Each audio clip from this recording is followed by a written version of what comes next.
bienvenue pour ce nouvel épisode. Je me réveille à Grimex comme d'habitude.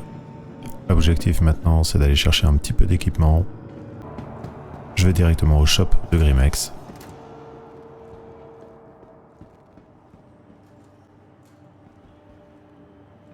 Vous voyez ici attaché au mur une partie des armes disponibles. Mon choix se porte sur la Custodian Desert Shadow SMG. Pour quelle raison? Tout simplement parce qu'elle n'est pas très chère, 2600 AUEC, et elle a une bonne taille de magazine, 60 coups, et une portée relativement bonne, 30 mètres. C'est vraiment loin d'être l'arme la plus puissante, mais elle dépanne. Ça centralise tous les articles de la boutique. Je vais pouvoir acheter des medpen. C'est indispensable les medpen, toujours en avoir sur soi. On sait jamais ce qui peut arriver. Et c'est là également qu'on peut trouver les attachements. Les attachements, ça va être les chargeurs, les viseurs, les silencieux. Et vous avez la liste également de toutes les armes qui sont présentes dans le shop. Ensuite, vous avez l'équipement personnel qu'on porte. Ensuite, vous avez les undersuits.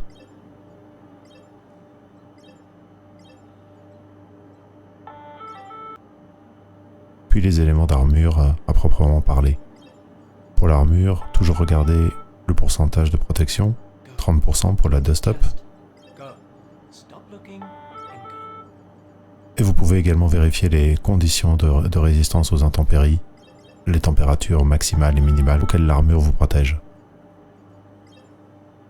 A noter aussi que plus l'armure est lourde, donc plus elle vous protège, sachant que les protections vont de 10% à 40%, et plus vous allez pouvoir porter d'équipement. Maintenant, je vais choisir une mission. Vu les récents achats, je n'ai plus les moyens de me lancer dans les missions Bounty, donc mon choix se tourne à nouveau vers les missions personnelles et ensuite Mercenary.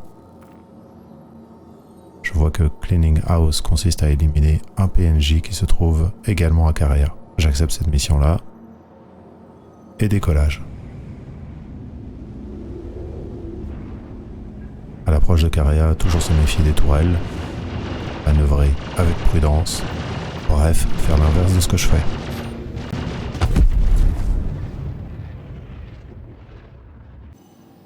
Du coup, mon choix se porte sur une autre mission, qu'on peut trouver également dans Personnel, puis Mercenary, qui s'appelle Privacy Screen. Ce qui est intéressant avec cette mission-là, c'est qu'il s'agit de désactiver un com-arrêt. Et pour ce faire, je vais avoir besoin d'une crypto-key. Si je n'ai pas déjà d'une crypto-key sur moi, je peux tout simplement aller la chercher. Elle va être mise à ma disposition. Vu le montant qui est payé, 25 000 AUEC, je trouve que c'est pas trop mal pour débuter. Et on reste bien dans l'illégalité. J'accepte aussi cette mission.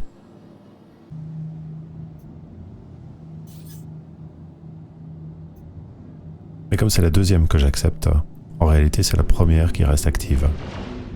Donc finalement je me retrouve à Caria. Et pourquoi pas essayer tout simplement d'éliminer la cible.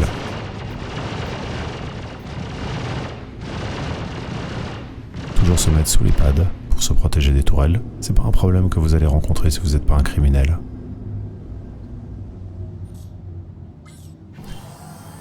Comme j'ai aucun équipement sur moi et aucune armure, je vais devoir de nouveau faire attention à ce que les PNJ ne me tombent pas tous dessus.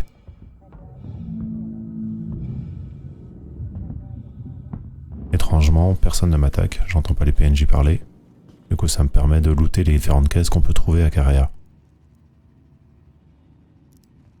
Certainement des choses pas forcément indispensables, mais d'autres contiennent des armes.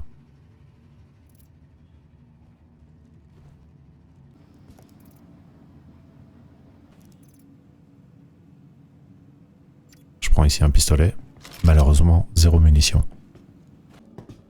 Ah, voilà ce qui s'est passé. En fait, un autre joueur a tué ma cible. Le seul petit problème, c'est que ça m'empêche de terminer la quête. L'avantage, c'est que je peux quand même looter et récupérer du matériel.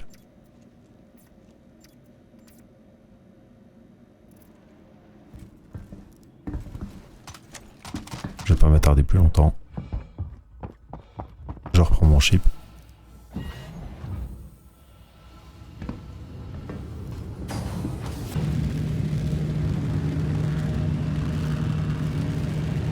Et maintenant, pour changer de mission, comme il y en a une que je vais jamais pouvoir terminer, il suffit de retourner dans Accepted du Contract Manager et de cliquer sur Abandon. Après avoir cliqué sur Abandon, il ne reste plus que l'autre mission que j'ai déjà acceptée, je clique sur Track. Les deux marqueurs vont apparaître. Il y a deux marqueurs tout simplement parce qu'elle est en deux parties cette mission. Première étape, aller récupérer la crypto-key qui se trouve à Grimex. Facile. Ça va me permettre de changer de vaisseau également. La crypto-key semble se trouver dans les bas-fonds de Grimex.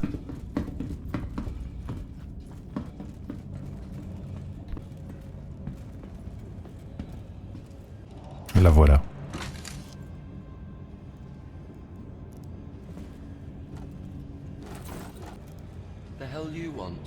Pas très commode.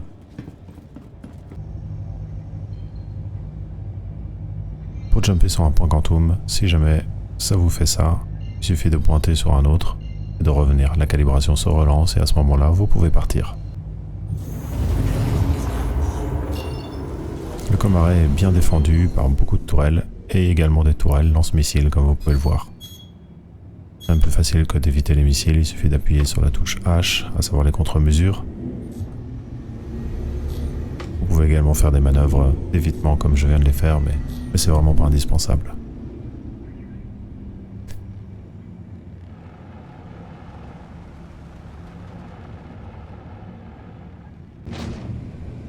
Le Comaret possède deux entrées. Les entrées sont sur la partie supérieure, c'est à l'endroit où les panneaux solaires se trouvent.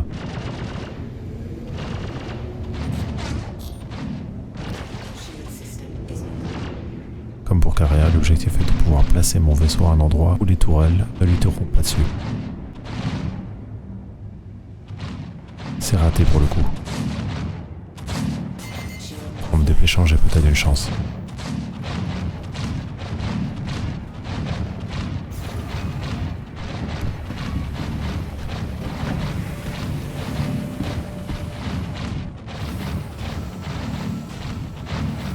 Bon, c'est pas sûr que j'arriverai à repartir d'ici, mais en revanche, j'aurai l'argent.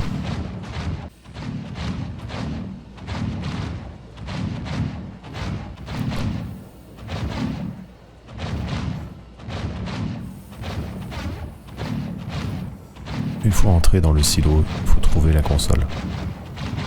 La console de hacking est la même que celle qu'on peut trouver sur Karea, mais la fonction est différente. Sur Karea, elle sert à retirer le chromstat, tandis qu'ici, elle va servir vraiment à désactiver ou réactiver le Comaret.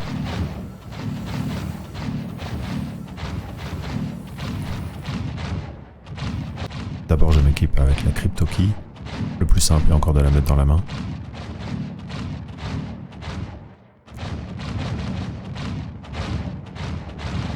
Et ensuite, on peut l'insérer dans la console. Dès cet instant, le processus de hacking est lancé et une mission, ou plutôt une contre-mission, est disponible sur l'instance. Ça signifie qu'un autre joueur peut accepter cette mission et ensuite venir ici m'empêcher de désactiver le Comaret.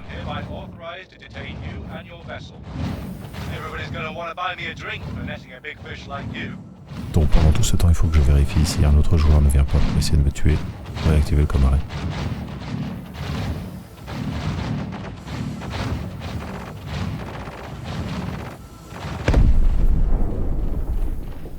Il faut également se méfier de l'avancement du hacking et intervenir manuellement régulièrement.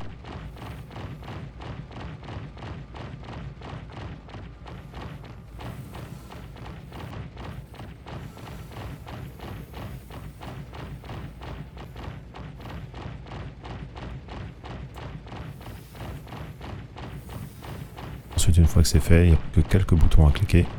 Disconnect, uplink et proceed, et le Comaret est désactivé. Et pour que cette mission soit validée, il faut encore que le Comaret reste désactivé pendant 5 minutes.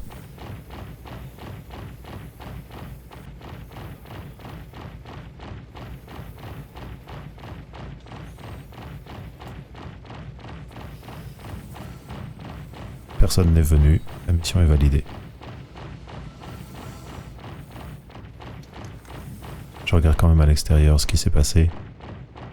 Et je constate que ce sont 2 PNJ qui sont venus avec leur cutlass black pour détruire le mien.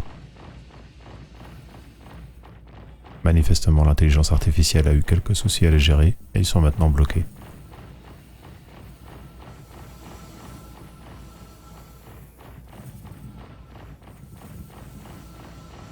J'essaye quand même en bon criminel de rentrer dans un des deux cutlass. Malheureusement, sans succès, j'arrive pas à forcer la porte. Mais je peux me déconnecter maintenant.